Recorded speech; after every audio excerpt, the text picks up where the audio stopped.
बिस्मिल्लाहिर्रहमानिर्रहीम, अस्सलाम वालेकुम। मैं हूँ शाकिर अब्बासी और ख़ुसूसी शो के साथ मैं आपकी खिदमत में हाज़िर हूँ। नाज़रीन, जैसे कि पाकिस्तान में काफ़ी माचो ख़वातीन हमारे पास हैं और इनमें से कई जो हैं वो सियासतदान हैं। उन्हीं में से एक कमल शोज़ब साहिबा हैं और कमल शोज़ब साहिबा का एक जो है वो आप कह सकते हैं कैरियर है।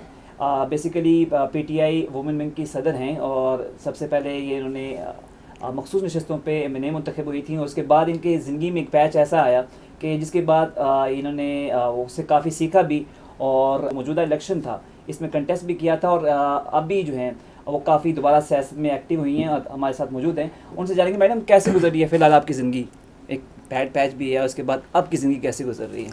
Thank you Shakir. ज़िंदगी अप्स एंड डाउन्स का नाम है और क्या कहते हैं सफ़र मुसलसल है ज़िंदगी, जहद मुसलसल है ज़िंदगी। तो वो अप वाला टाइम ख़त्म हुआ था तो डाउन वाला ज़्यादा शुरू हो गया।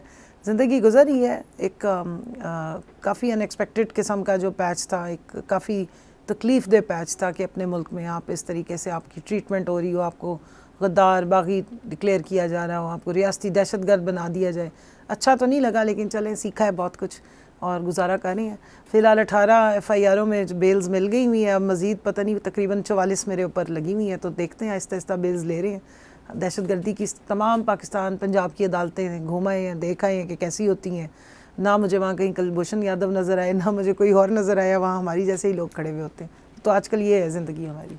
अच्छा, आप हुकूमत में थी तब की ईद आपकी और होती थी, मतलब सारे लोग भी आते थे। आप अपोजिशन में भी हैं और एक बुरा वक्त आप पे चल रहा है, तो अब उसकी ईद में और अब की ईद में फ़र्क क्या है बेसिकली? मैं समझती हूँ कि उस वक्त जब लोग आते थे तो उनके पास गिले होते थे, शिकवे होते थे हुकूमत से। कभी कोई महंगाई का रोना रो रहा होता था, कभी किसी की डिमांड्स होती थी और हम ज़रा आगे थोड़े वो हुए हुए होते थे कि इनको हम राज़ी करके भेजें और कोशिश करें कि इनका रीड्रेसल करें, या जो ये कंप्लेंट्स करें उसको हम कोशिश करेंगे सॉर्ट आउट करें। अब जितने भी लोग आते हैं वो बड़ी मोहब्बत के साथ आते हैं, हमदर्दी करने आते हैं, सपोर्ट करने आते हैं, और मेरे ख्याल में जितने पहले आते थे उससे 6 गुना ज़्यादा आ रहे हैं। और उसका जलवा आपने इलेक्शंस में भी देखा है, क्योंकि इस बात का बड़ा वो है, क्रेडिट है कि पीटीआई के साथ जुड़े रहने वालों को और खान साहब के साथ जुड़े रहने वाले को लोगों ने जिस तरह सर पे उठाया है और जितनी उन्हें मोहब्बत दी है।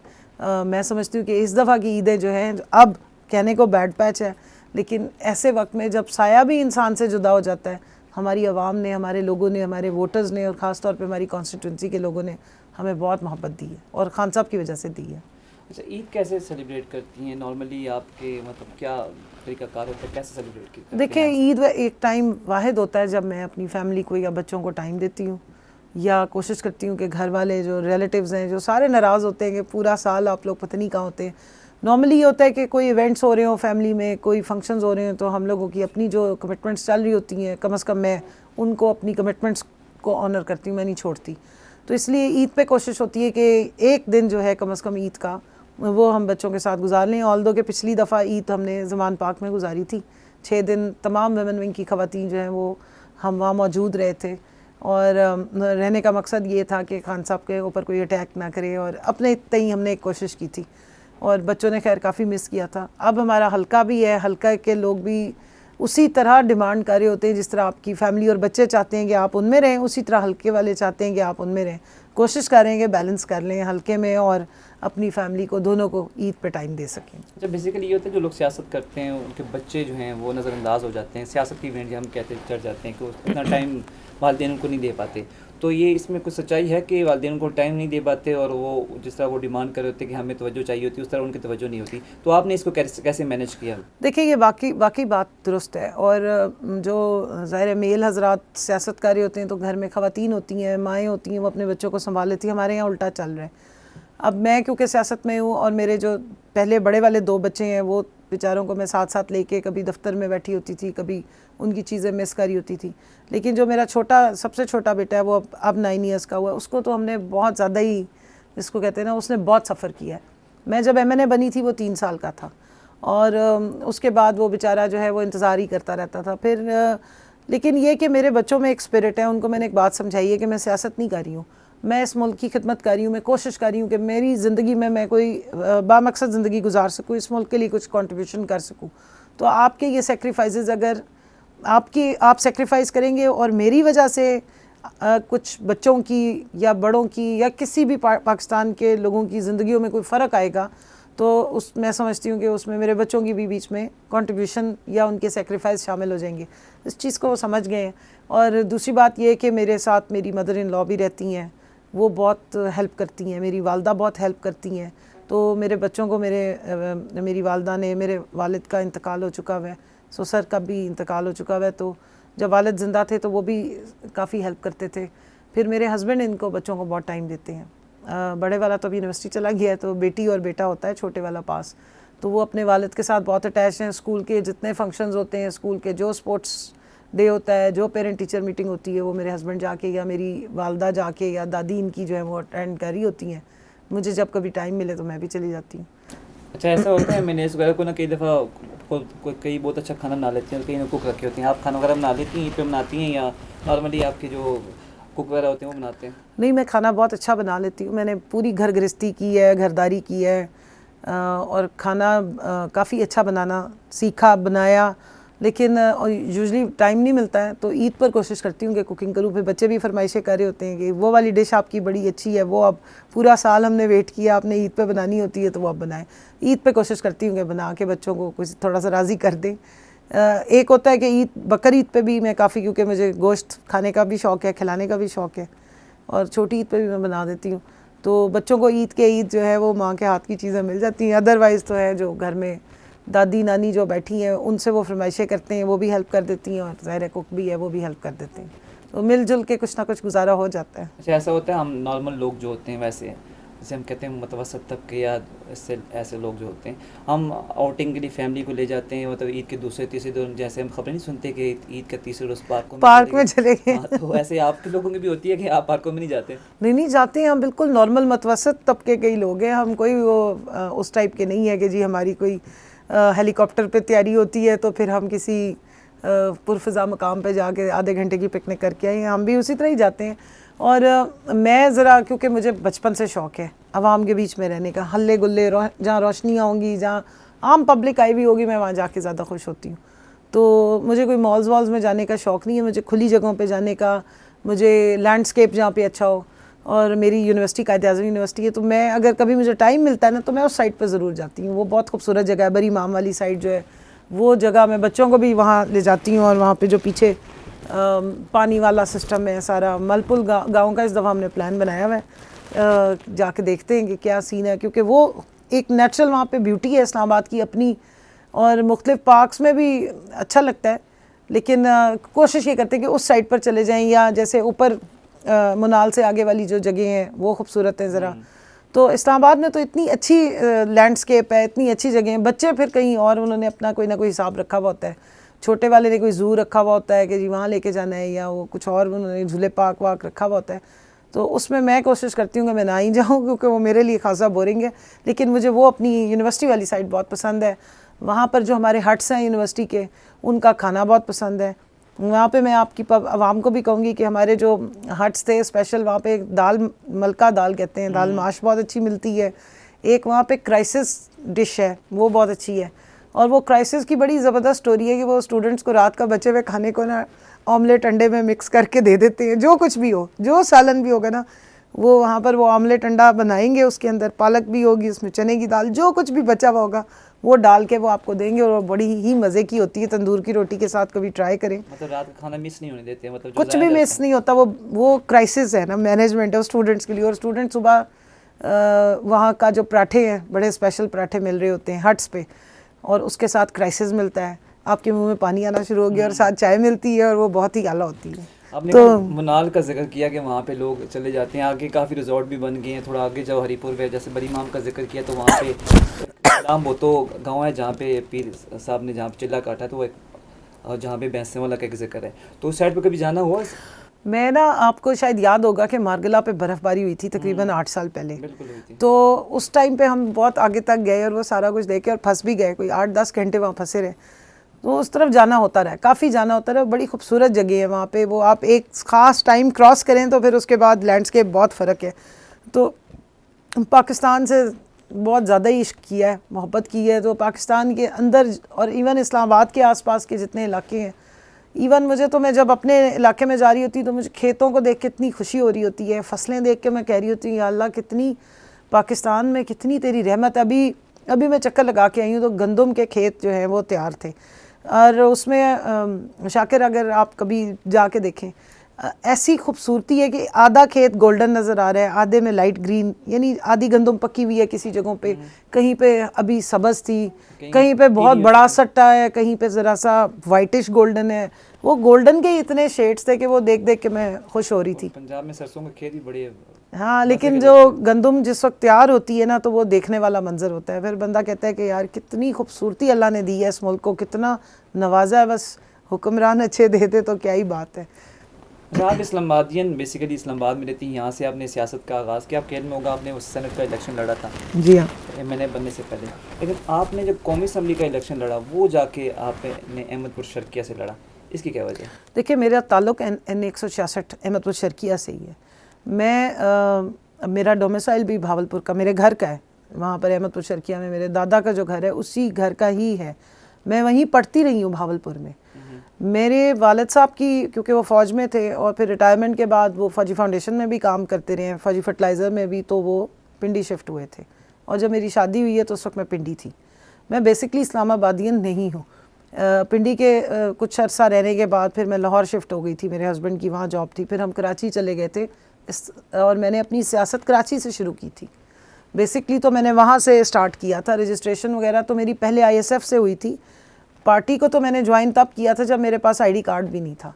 लेकिन जो बिल्कुल सही जिसको कहते हैं ना कि सियासत आप स्टार्ट कर देते हैं, तो वो कराची का टाइम था। फिर जब मैं वापस आई हूँ इस्लामाबाद तकरीबन 2009 में आई हूँ, तो उसके बाद मैंने ISF की, मैं बाकायदा मैंने नमल यूनिवर्सिटी ज्वाइन की थी मास्टर्स करने के लिए, तो मैं नमल की प्रेसिडेंट थी ISF में। और फिर मुझे उन्होंने इस्लामाबाद भी पूरा दे दिया।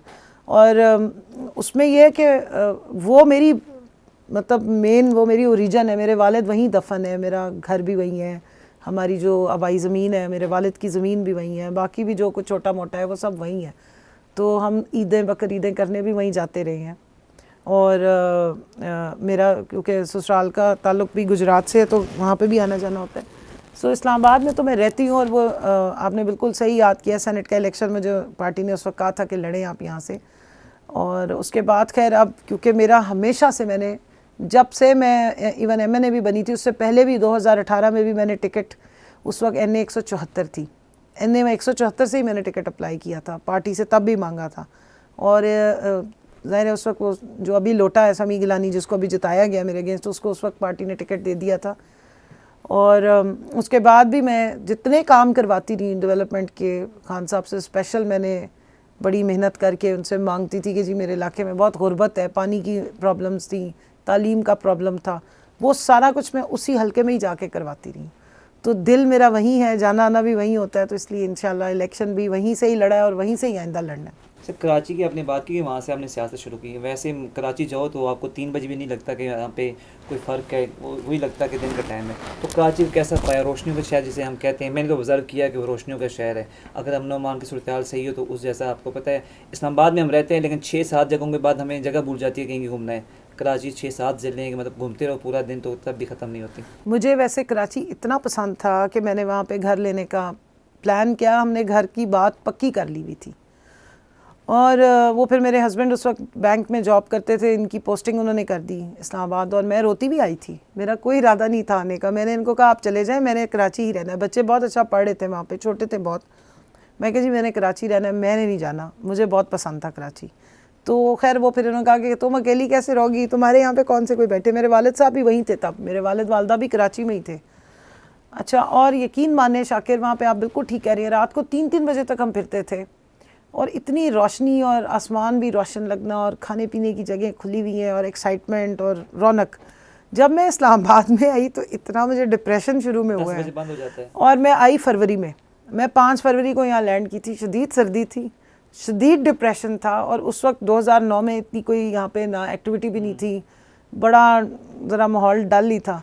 तो फिर मैं ना रात को मरी रोड जाया करती थी लाइटें देखने के लिए कि थोड़ा सा ज़रा ना सांस आएगा, कोई थोड़ी ऑक्सीजन मिलेगी, थोड़ा सा ज़रा रौनक का एहसास हो। ये अंडरपास वगैरह उस वक्त नहीं बने हुए थे।